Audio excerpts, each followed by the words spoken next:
In this first video, we're going to set up our Unreal Engine project for the AI enemy series. We'll go step by step and make sure you can follow everything easily, even if you're brand new to Unreal. Step 1. Create the project. Let's start by creating a new project in Unreal Engine. Open the Unreal Project browser. On the left, select the Games category, then click Third Person in the list of templates. Make sure you don't pick any variant, just use the standard third person template. For the project type, set it to Blueprint. For target platform, choose Desktop. Quality preset should be set to Maximum.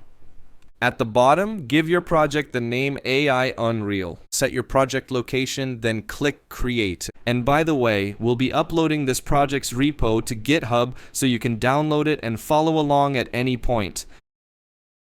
Step 2. Create folders for organization. Once your project opens, go to the content drawer at the bottom of the Unreal editor. To keep everything organized, right-click and create a new folder.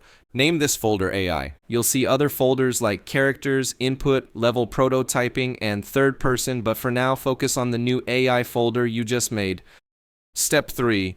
Create the enemy character blueprint. Go inside the AI folder. Right-click, then choose Blueprint class.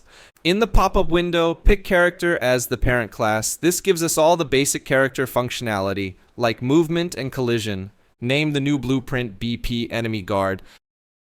Step 4. Set up the enemy mesh and animation. Double-click to open BP Enemy Guard. In the Components panel on the left, select the Mesh component. On the right, under the Mesh section, change the skeletal mesh asset to SKM Quinn Simple. Next, go to the Animation section right below. For animation mode, choose Use Animation Blueprint.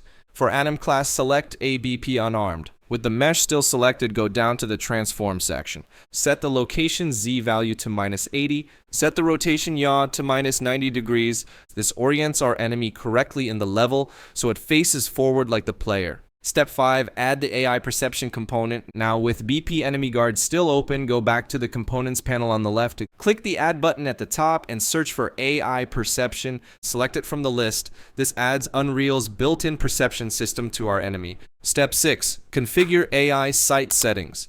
With the AI Perception component selected, look at the Details panel on the right.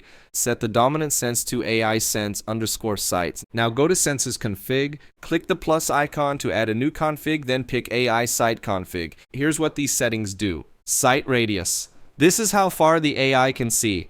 Lose sight radius. If you go outside this distance, the AI loses sight of you. Peripheral vision.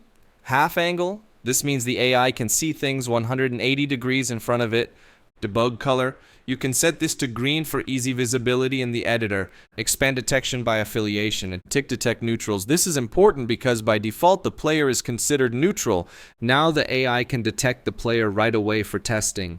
When you're done, click compile and save at the top left of the blueprint editor. Step 7. Place the enemy in the level. Go back to your main level map. Find BP Enemy Guard in the content drawer, then drag and drop it into your level. Position it wherever you want. Step 8. Test and visualize AI sight. Click play to start the simulation. To visualize the AI's sight, do this. While the game is running, press the apostrophe key on your keyboard. Then, on the right side of keyboard use number pad, press 4. This opens the Perception Debug view. You'll see green lines and a sphere showing the AI's sight range. If the player enters this range and field of view, you'll see debug info like sight and age pop up on the screen. Sight means the AI currently sees the player. Age shows how long it's been since the AI last saw you. If you leave the AI's vision, age will start counting up. This lets you confirm that your AI can actually see and detect the player using sight alone. We now have a fully organized project, our own enemy character, and working AI sight, all done in blueprints without any C++. If you found this helpful, don't forget to like and subscribe, and let me know in the comments what you think or if you have any questions or ideas for the next chapters. I'd love to hear your feedback. So to recap, you now have an enemy with vision placed in your level, and you can see exactly what it sees, ready for more advanced AI logic in the next parts.